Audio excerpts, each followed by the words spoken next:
Now then, we're going to be cooking a recipe today using brisket of beef. Now this is a rolled bit of brisket.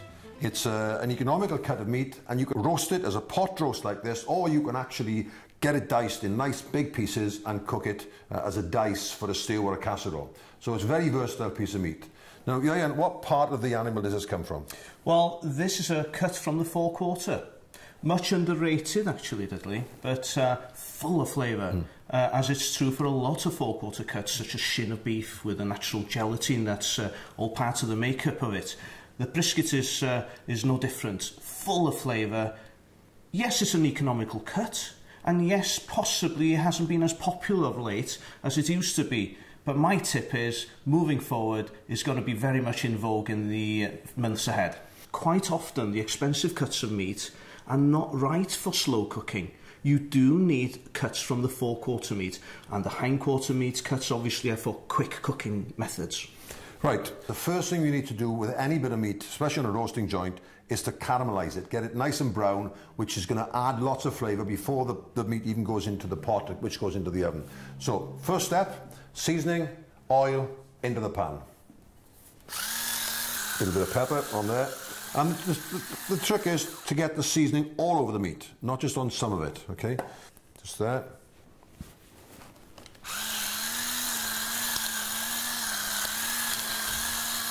People have this conception that brisket's a very fatty cut, but if you ask your butcher, they can trim away the excess fat. Yeah. But whilst still leaving some on it, obviously to add to the flavour. Now, because a lot of the fat has been trimmed off this, we're going to put a little bit of oil in the pan, not too much, just a touch to stop it sticking. And you want a fairly hot pan for this. Now, I like to do this by browning off, take off the seasoning off the plate. We're going to brown the ends first, and then we can roll the meat in the pan. So by doing that, you haven't got to worry about picking hot meat up. It's very easy to handle at the moment. Yes. Okay.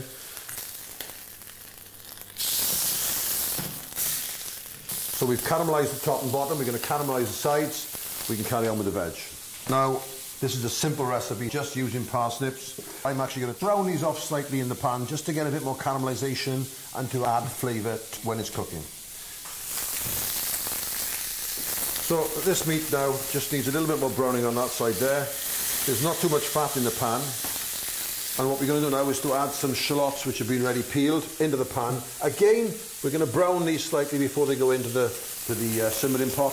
Do you think it's important to brown things before putting things into any type of hot pot? Every time. Slow cooking? Every time.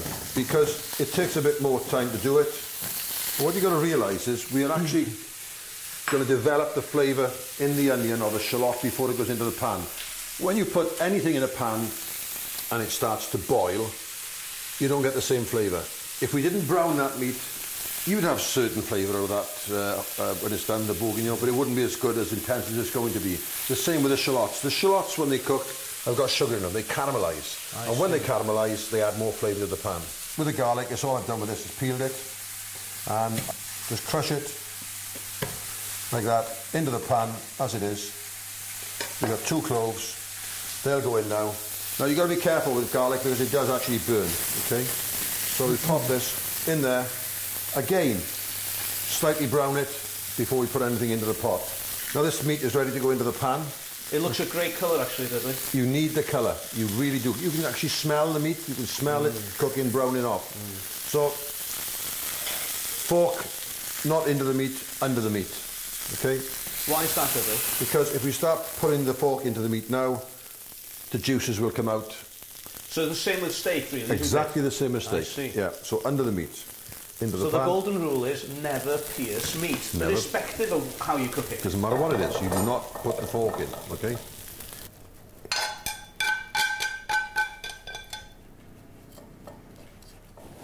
So next we're going to brown the parsnips to add more flavour.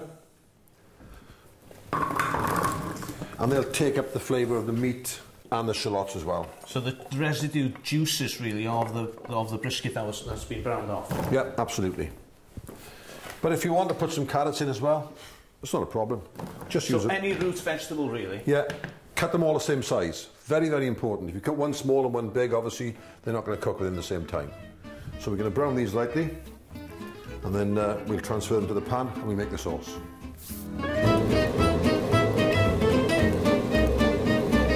Okay, so these parsnips have got a nice golden colour on them now.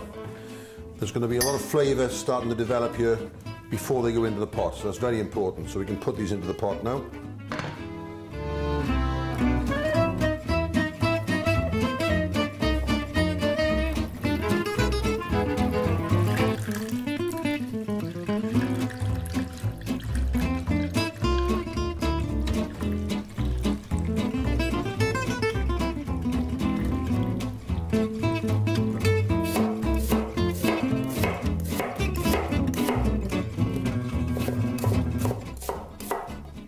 Right, that's the onion done, finely sliced. We're going to fry that in a minute with the bacon. Now, Ian, what's so special about this bacon? Smoked bacon, decided to go for smoked bacon for that added flavour really, and decided to go for the cut from the shoulder end, but including the loin if you like, so it's got some leanness as well, because I like to enjoy eating it as well as a meaty ingredient, but obviously with the tail end you've got that streaky bit to add the flavour from the fat. Yeah, and you need that because that's where all the flavour's going to come from. Absolutely, the best of both worlds. Exactly right. Right, let's fry this off.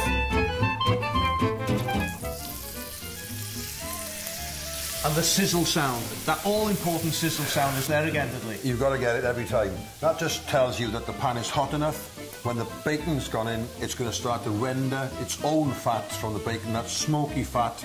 And when it starts to brown, we put it into the pot, and that smokiness will go into the sauce, and it'll help with the flavour as well. And we're going to cook the onions and the mushrooms with the bacon once it's gone brown. Excellent.